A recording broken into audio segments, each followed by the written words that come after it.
வணக்கம் நண்பர்களே. நம்ம இன்னைக்கு வந்திருக்கிற இடம் தமிழ்நாட்டோட அழகான சுற்றுலா தலங்களில் ஒன்றான கன்னியாகுமரி.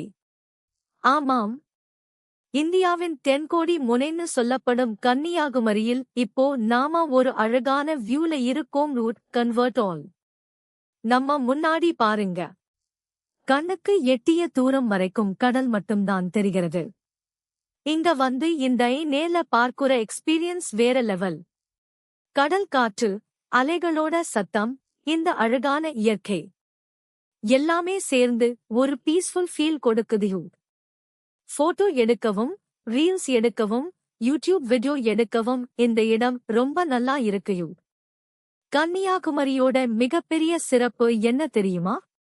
இங்கதான் இந்திய பெருங்கடல், அரபிக்கடல், வங்காள விரிகுடா சந்திக்கும் பகுதி இருக்கிறது. அதனாலதான் கன்னியாகுமரிக்கு இவ்வளவு முக்கியத்துவம். குறிப்பாக சன்ரைஸை மற்றும் சன்செட் பார்க்க இந்த இடம் ரொம்ப ஃபேமஸ். காலையில சன்ரைஸை பார்க்க வர்ஜிங்கன்னா கொஞ்சம் சீக்கிரமா வரணும். அப்போதான் கூட்டம் அதிகமாகும். முன்னாடி நல்ல இடத்துல நின்னு பார்க்க முடியும். நம்ம இங்கிருந்து பார்த்தா விவேகானந்தர் பாறை நினைவிடம் மற்றும் திருவள்ளுவர் சிலையும் அழகா தெரியுது.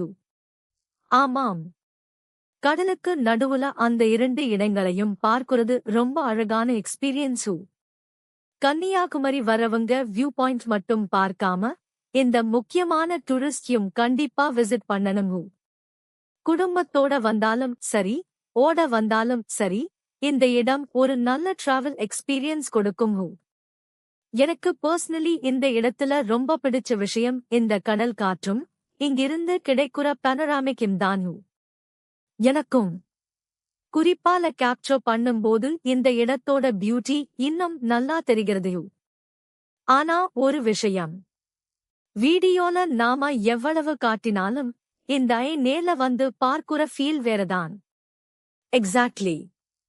அதனால நீங்க கன்னியாகுமரி வர பிளான் பண்ணிட்டு இருந்தீங்கன்னா இந்த வியூவை உங்கள கண்டிப்பா ஆட் பண்ணிக்கோங்க.